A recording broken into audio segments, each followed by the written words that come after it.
A marca de Caim, a angústia, a inveja e o mistério do primeiro crime. O que você faria se o próprio Deus rejeitasse sua oferenda? Pense nisso. Não um crítico, não um rival, o próprio Criador. Nós viajamos juntos pela queda espetacular de Sansão, um homem que perdeu o poder divino que possuía. Mas hoje mergulhamos em uma escuridão muito mais antiga, mais primitiva. Hoje vamos ao amanhecer da humanidade, logo após a queda, para investigar não o primeiro pecado, mas o primeiro crime. Vamos falar de Caim. Esta não é uma história sobre um monstro, é uma história sobre um homem que rezava, um homem que trabalhava, um homem que buscava a aprovação divina e falhou. O que acontece no coração humano quando a devoção não é recompensada? O que cresce na alma quando vemos nosso irmão, nosso igual, ser aceito, enquanto nós somos ignorados? Este é o nascimento da sombra, a origem da inveja, aquele veneno silencioso que nos faz acreditar que a bênção do outro é a nossa maldição. Você vem ao sagrado mistério porque sabe que estas não são meras fábulas, são autópsias da alma humana. Hoje, vamos investigar o primeiro assassinato. Vamos analisar a angústia da rejeição. Vamos ouvir a conversa aterrorizante entre Caim e Deus, onde o Criador avisou sobre o pecado que jazia à porta. E o mais profundo de tudo, vamos decifrar o mistério da marca. Por que Deus protegeu o primeiro assassino? O que era aquele sinal? Uma maldição para que todos o evitassem? Ou um selo paradoxal da graça, um lembrete de que, mesmo no abismo do fratricídio, a vida ainda é sagrada? Prepare-se, esta jornada exige coragem, pois vamos confrontar o assassino que não está em um campo antigo, mas aquele que se esconde, silencioso, no coração de cada um de nós. Os dois altares, o espelho da devoção e a sombra da obrigação. Imagine a cena. O mundo é novo, a terra ainda selvagem, e os dois primeiros filhos da humanidade erguem seus altares. Caim, o lavrador, o homem que domina a terra. Ele conhece o suor, o esforço, o ciclo do plantio e da colheita. Ele é a imagem do trabalho humano, da persistência, da luta contra os elementos. Ele traz do fruto da terra uma oferenda. Abel, o pastor, o homem que guia a vida. Ele conhece o silêncio, a paciência, o fluxo da natureza. Ele vive em comunhão com suas ovelhas. Ele traz dos primogênitos do seu rebanho e da sua gordura. 2 irmãos, 2 oferendas, 2 corações, pois os altares buscador não eram de pedra, eram espelhos. Eles não estavam apenas oferecendo seus bens, eles estavam oferecendo a si mesmos. Eles estavam revelando seu estado interior. O texto sagrado é sutil, mas preciso. Abel trouxe o melhor, as primícias, a gordura. Ele trouxe o que era mais precioso, o que representava o futuro de seu rebanho. Foi um ato de reverência, um ato de confiança, um ato de entrega total. O coração de Abel estava em sua oferenda. Caim, no entanto, trouxe do fruto da terra apenas fruto. A sabedoria antiga nos pergunta: foi o melhor? Ele selecionou a primeira colheita, a mais perfeita? Ou ele trouxe o que sobrou depois que ele já tinha se servido? O altar de Caim era o altar da obrigação. O altar do eu tenho que fazer isso. É o gesto vazio. É a oração sem intenção. É o trabalho feito sem alma. É a devoção que se tornou rotina. Um imposto espiritual pago por medo ou por hábito, mas não por amor. E aqui encontramos a primeira chave do mistério. O Criador não precisa de seus frutos. Ele não precisa de seus cordeiros. Ele anseia pelo seu coração. Quantas vezes você age como Caim? Quantas vezes você traz ao seu trabalho, à sua vida, à sua própria busca espiritual, apenas fruto? O que é feito por obrigação, esperando a recompensa da devoção verdadeira. O altar de Abel foi um ato de ser. O altar de Caim foi um ato de fazer. E o Criador, que vê além das aparências, que lê a intenção por trás da ação, olhou para os dois espelhos. Em um ele viu reverência, no outro ele viu a sombra da obrigação. O fogo divino desceu sobre o cordeiro, pois ali havia vida, entrega, verdade. Mas sobre os frutos de Caim houve silêncio. A rejeição não foi um castigo, foi um diagnóstico. Foi o universo simplesmente refletindo de volta para Caim o vazio que ele mesmo ofereceu, o fogo que não desceu, a verdadeira razão, pela qual a oferta de Caim foi rejeitada. O silêncio diante do altar de Caim foi ensurdecedor. O fogo, símbolo da aceitação divina, da conexão, da comunhão, não desceu. E Caim, vendo o altar fumegante de seu irmão e o seu próprio altar frio, irou-se fortemente e descaiu-lhe o semblante. Aqui, a alma humana se revela. A primeira reação de Caim à sua rejeição não foi introspecção, não foi se perguntar onde eu falhei, foi raiva, foi indignação. Seu rosto caiu, não de tristeza, mas de cólera. Ele não estava com raiva de si mesmo, ele estava com raiva de Deus. E ele estava com raiva de Abel. Mas por que a oferta foi rejeitada? Muitos buscam a resposta no objeto. Deus preferia sangue a frutos. Isso é uma leitura superficial. A lição não está no que estava sobre o altar, mas no que estava dentro do ofertante. Caim era um homem da terra, um lavrador. A terra, desde a queda, estava amaldiçoada. Ela produzia com dor e cardos. O trabalho de Caim era uma luta constante, uma batalha contra a resistência da natureza. Sua oferenda era o produto do seu próprio suor amargo. Ele trouxe o fruto de um mundo caído e o trouxe com um coração que refletia essa queda. Ele trouxe o esforço, mas não a fé. Ele trouxe o trabalho, mas não o amor. A oferta de Caim estava morta antes mesmo de tocar a pedra. Ele acreditava que o esforço era suficiente. Ele pensava que Deus era um contador, que pesava a quantidade de suor. Ele não entendeu que o Criador é um leitor de corações. A rejeição divina não foi um ato de capricho. Foi uma tentativa dolorosa de ensinar. Foi um espelho que dizia: Caim, isto não é o que eu pedi. O que você me oferece está vazio. Está cheio de sua própria luta, mas vazio de mim. Você está me dando o resultado do seu trabalho, mas não o seu coração. Abel, o pastor, vivia em um ritmo diferente. Cuidar de ovelhas exige paciência, gentileza, um fluir com a vida. Sua oferenda de um cordeiro, o primogênito, era um símbolo de que ele entendia que a vida pertencia a Deus. Ele devolvia a vida à fonte da vida. Caim tentou comprar a bênção com o fruto de seu próprio esforço. Abel a recebeu através de um ato de entrega. O fogo não desceu sobre a oferta de Caim, porque não havia nada ali para queimar. Não havia fé, não havia entrega. Havia apenas a casca seca da obrigação e o peso morto do orgulho humano. E o Criador, vendo o rosto caído de Caim, não o abandonou. Ele se aproximou. Ele fez a pergunta que iniciaria a conversa mais importante da vida de Caim. A semente da inveja, quando a devoção do outro se torna a sua própria tortura. A raiva de Caim não encontrou um alvo em Deus. Era muito abstrato. A raiva precisa de um rosto, e o rosto mais próximo era o de Abel. Aqui, a semente da inveja é plantada. O que é a inveja, buscador? Não é simplesmente querer o que o outro tem. Isso é cobiça.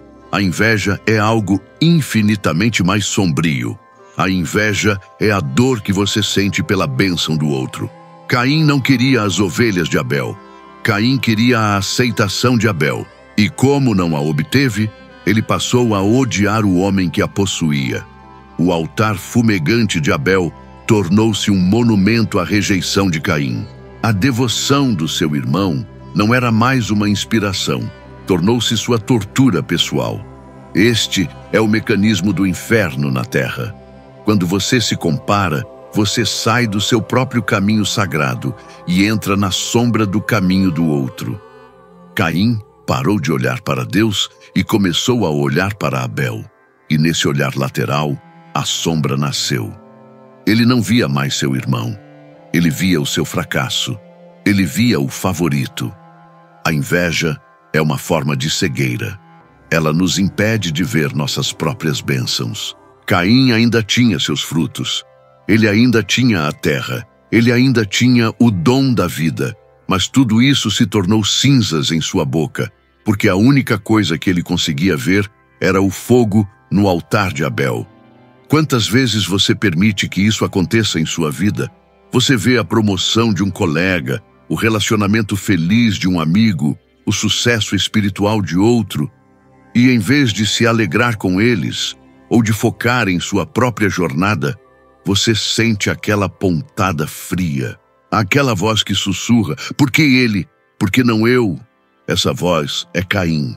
A inveja é o resultado direto do orgulho ferido.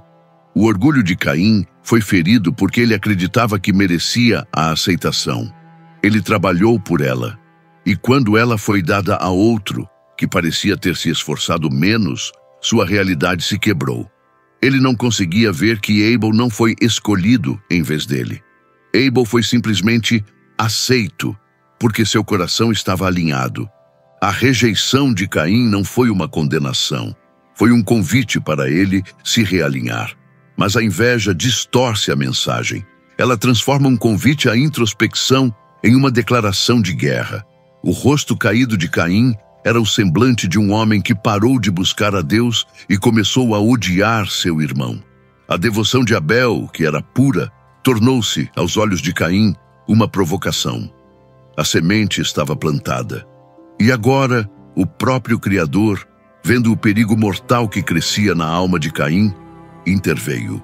A conversa divina, o pecado à espreita e a responsabilidade de dominar a besta interior. No exato momento em que a alma de Caim estava mais inflamada pela raiva e obscurecida pela inveja, o Criador não o abandonou. Ele se aproximou. Imagine, buscador, o silêncio que deve ter caído sobre Caim. A presença divina não veio com trovões para puni-lo. Ela veio com a quietude de uma pergunta: por que te iraste? E por que descaiu o teu semblante? Esta não é uma pergunta de quem não sabe. É a pergunta de um mestre espelho, forçando Caim a confrontar a si mesmo. É a voz da clareza perfurando o nevoeiro da emoção. Caim, olhe para o seu estado. Você está ciente do veneno que está bebendo? Deus não o condena. Ele o diagnostica e então ele lhe dá o remédio, a chave da liberdade. Se bem fizeres, não é certo que serás aceito? Nestas palavras está toda a esperança. A porta não estava fechada. A rejeição não era permanente. Era um estado condicional. O Criador estava dizendo: a bênção não está em Abel, Caim. A bênção está em fazer o bem. Alinhe seu coração, alinhe sua oferta, e a aceitação que você tanto deseja será sua. O caminho de volta está aberto. Mas então, a voz divina muda. A clareza se torna um aviso que ecoa por toda a história humana. E se não fizeres bem, aqui o Criador revela a Caim e a você a natureza da escuridão interior. O pecado jaz à porta. Preste atenção. O pecado não é um conceito, não é uma falha moral abstrata. É descrito como uma entidade, uma fera, uma besta agachada no limiar da sua consciência, esperando. Como um predador, ela sente o cheiro da sua raiva, da sua inveja, da sua dor. Deus continua: e sobre ti será o seu desejo. A besta quer você. Ela deseja consumir sua alma. Ela se alimenta da sua ira. Ela quer tomar o controle. Esta é a besta interior. É a sombra da qual falamos. É o impulso primitivo para destruir, que nasce da dor e do orgulho ferido. Caim foi a primeira pessoa a receber este aviso diretamente. Ele foi o primeiro a ser informado de que estava sendo caçado por sua própria escuridão. E neste momento crítico, Deus não diz, eu vou te salvar dela. Ele diz algo muito mais profundo. Ele entrega a Caim a responsabilidade absoluta, mas sobre ele deves dominar. Você deve dominar. Esta é a lei do livre-arbítrio. Caim não era uma vítima. Ele não estava destinado a matar.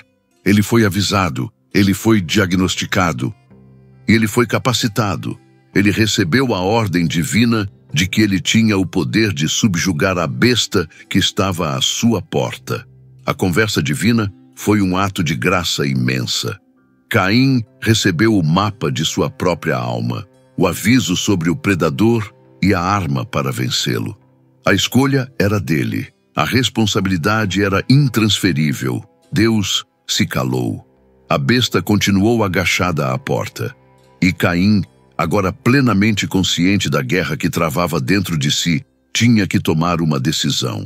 Ele iria dominar a si mesmo ou ele iria ouvir o sussurro da besta, o silêncio do campo, a anatomia do primeiro crime e a morte da inocência? A escolha foi feita. Caim ouviu o aviso divino. Ele ouviu a chave de sua libertação. Mas o rosnar da besta agachada à porta era mais alto que a voz da clareza. O pecado não foi dominado, foi abraçado. O texto sagrado é terrivelmente silencioso. Diz apenas, e falou Caim com o seu irmão Abel. Que palavras foram essas? Que conversa foi essa? Não foi um debate, não foi um confronto de ideias. Foi o sussurro da besta. Foi a máscara da normalidade escondendo a intenção assassina. Foi a armadilha. A inveja, quando decide agir, torna-se uma estrategista. Ela primeiro isola sua vítima. E sucedeu que, estando eles no campo, o lugar do trabalho de Caim, o lugar de sua frustração, longe do altar, longe do olhar dos pais. O pecado sempre busca o isolamento, onde ele acredita falsamente que pode agir sem testemunhas. E ali, no silêncio da terra aberta, a besta que Caim falhou em dominar, finalmente se levantou. Se levantou Caim contra o seu irmão Abel e o matou. Pare, buscador, e sinta o peso deste momento. É a primeira vez que o sangue humano toca a terra, derramado por mãos humanas.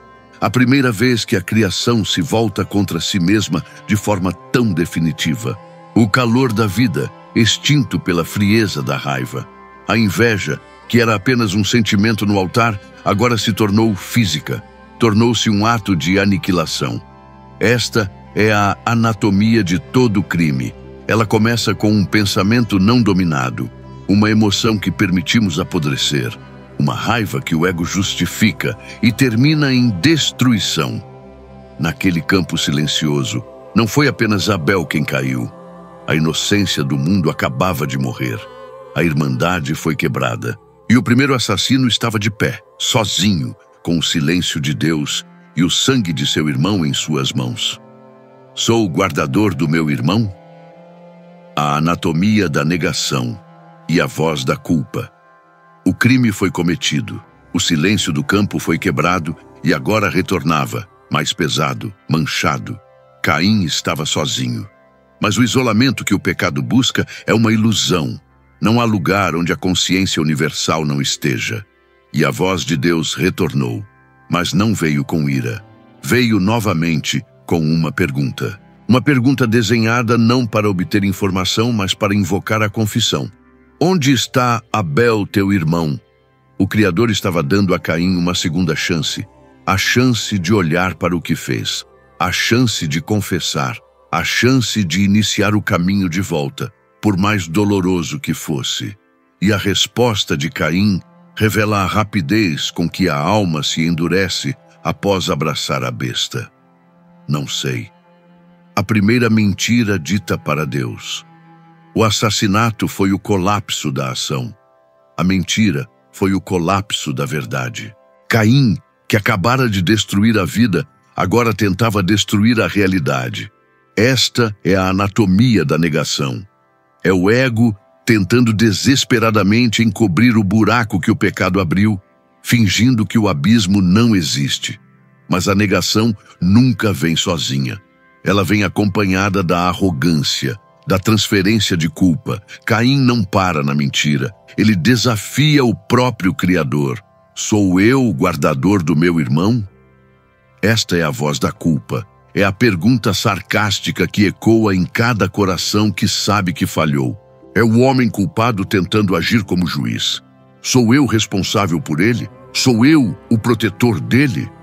A resposta que Caim tentava evitar, mas que sua alma gritava era: sim, você era. O guardador se tornou o assassino. A negação era apenas a sua tentativa patética de silenciar a própria consciência.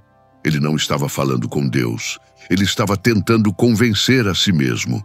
Ele estava tentando construir um muro entre seu ato e sua identidade.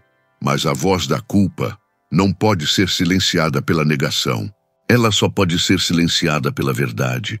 E a verdade estava prestes a ser revelada, não por uma testemunha no céu, mas por uma testemunha que estava sob os pés de Caim. O grito da terra, a maldição de vagar e a perda da conexão espiritual. A negação de Caim foi uma parede de fumaça e a verdade a dissipou com um sopro. O Criador não precisava de sua confissão. A própria criação se tornou a testemunha.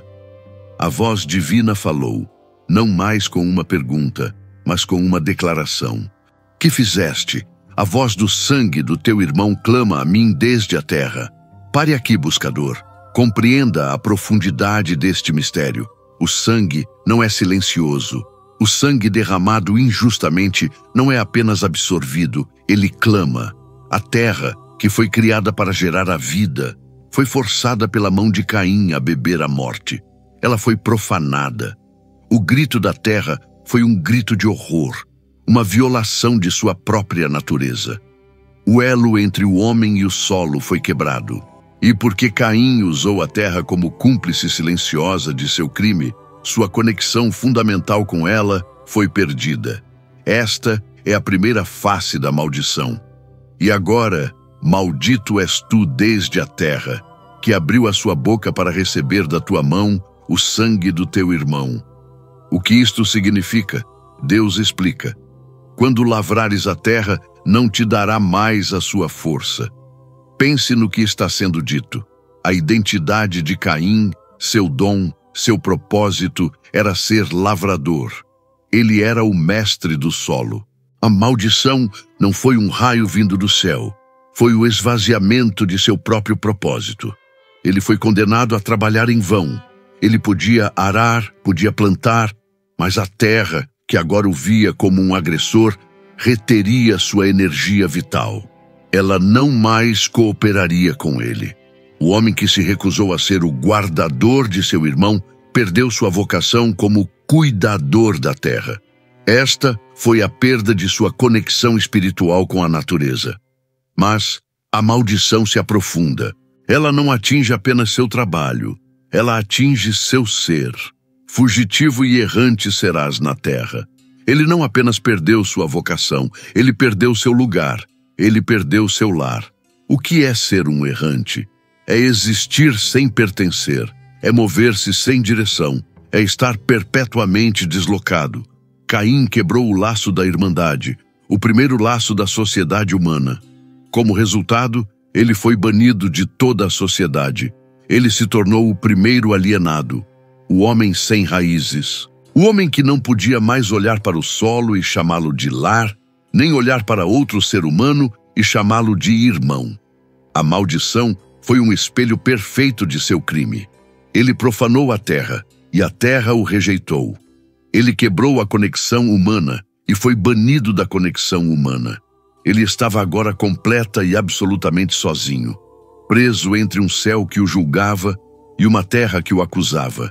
E o peso desta realidade, finalmente, quebrou sua arrogância. O paradoxo da punição, porque Deus negociou e protegeu o primeiro assassino. O peso da maldição esmagou a arrogância de Caim. O homem que desafiou a Deus com sarcasmo agora geme sob o peso de sua própria realidade. E, pela primeira vez, ele fala com uma honestidade brutal. Não é arrependimento ainda não, é desespero. Ele diz: é maior a minha maldade do que a que possa ser perdoada. Ele não lamenta o pecado, ele lamenta a consequência. E ele revela seu verdadeiro medo. Não é a fome, não é a solidão, é a vingança. Eis que hoje me lanças da face da terra, e qualquer que me achar me matará. O assassino agora vive no terror de ser assassinado. Ele entende em seu âmago que acabou de criar um mundo onde matar é uma possibilidade. Ele projeta seu próprio crime em cada rosto que ainda não encontrou. E é neste momento de desespero abjeto que o paradoxo mais profundo da história se revela. O Criador, o juiz, ouve o medo do assassino. Em vez de confirmar seu medo, em vez de dizer, sim, esta é a sua justiça, ele o anula. A resposta divina é desconcertante para a nossa lógica humana. Ele não diz, você merece a morte. Ele diz, portanto, qualquer que matar a Caim, 7 vezes será castigado. O que está acontecendo aqui? Caim, com seu ato, criou a lei da vingança, a lei do olho por olho. E Deus, no momento seguinte, a aboliu. O Criador se recusou a permitir que o assassinato se tornasse o novo padrão. Ele se recusou a deixar que o ciclo de sangue por sangue começasse ali. Proteger Caim não era sobre perdoar Caim. Caim ainda era um errante amaldiçoado. Proteger Caim era sobre proteger a humanidade do veneno da vingança em cadeia. Era Deus declarando que a justiça e a retribuição pertencem somente à fonte da vida e não às mãos manchadas dos homens. Era o Criador colocando um limite na escuridão que Caim havia liberado. Ao proteger o primeiro assassino, Deus estava demonstrando um princípio terrível e sagrado, que nem mesmo o ato mais sombrio pode remover uma alma da sua soberania. Caim merecia a morte. Pelas leis que ele mesmo criou, sim. Mas pela lei divina, sua vida, embora quebrada, ainda era um instrumento. Ele estava sendo condenado a viver, viver com sua memória, viver como um testemunho. E para que esta punição viva pudesse existir, para que ele pudesse vagar e carregar o peso de sua lição, ele precisava ser protegido. Ele precisava de um sinal. O mistério da marca, o estigma da vergonha ou o selo inviolável da graça sombria. A promessa foi feita. O assassino seria protegido. Mas como? Em um mundo jovem e sem leis, como o Criador garantiria a palavra de que Caim não seria morto? A resposta é o centro deste mistério. E pôs o Senhor um sinal em Caim. Por milênios, a humanidade tem se obcecado com esta marca. O que era? Uma cicatriz? Um chifre? Uma mudança em sua pele? Você está fazendo a pergunta errada. Você se concentra na forma, quando o verdadeiro mistério reside na função. Muitos acreditam que a marca era o estigma da vergonha, um sinal visível que gritava assassino para quem o visse. Um sinal para que ele fosse temido, desprezado, evitado. Esta é a interpretação da justiça humana, um sinal da vergonha. Mas a sabedoria mais profunda, a que você busca no sagrado mistério, revela o oposto.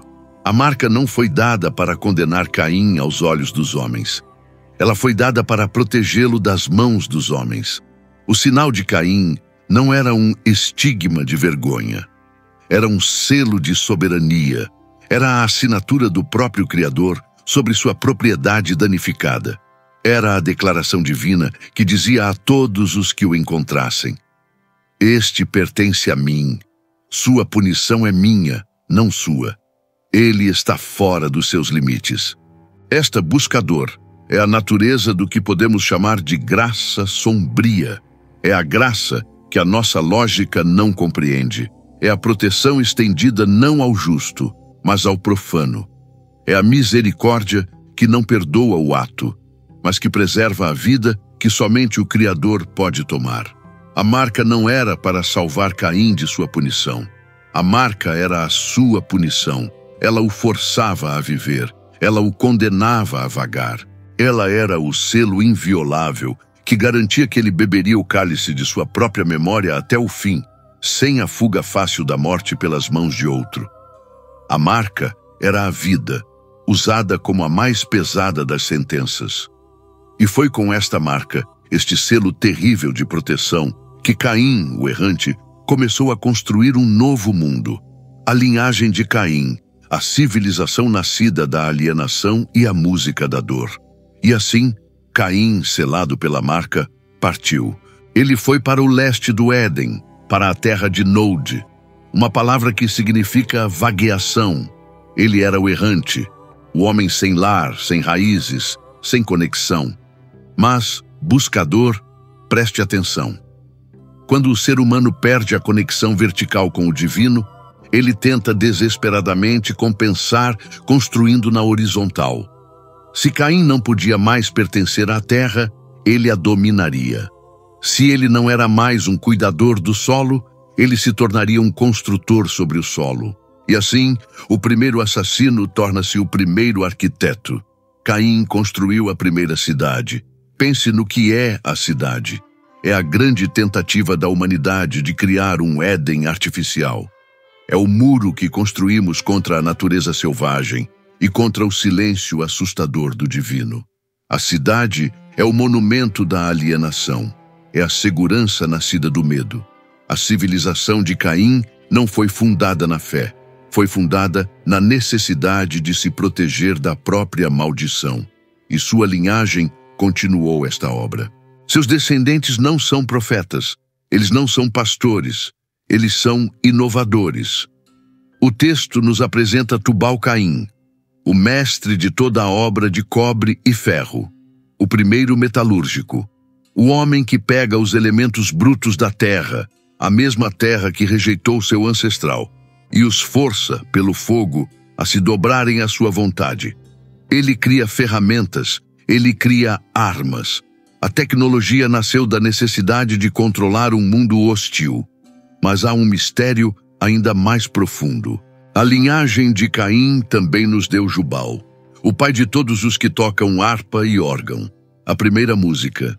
Porque a arte, a beleza, a música nascem na linhagem do assassino. Porque a música de Caim não é o louvor de Abel, não é o som da comunhão, é o som da saudade. É a beleza que nasce da dor, é a harmonia que a alma humana cria para preencher o silêncio terrível deixado pela ausência de Deus. A música de Jubal é a canção da alma errante, é a arte nascida da angústia. Nossas cidades, nossa tecnologia, nossa arte mais comovente, tudo isso é a herança de Caim. É a civilização gloriosa e trágica, construída pela humanidade para tentar preencher o vazio deixado pela perda da conexão espiritual.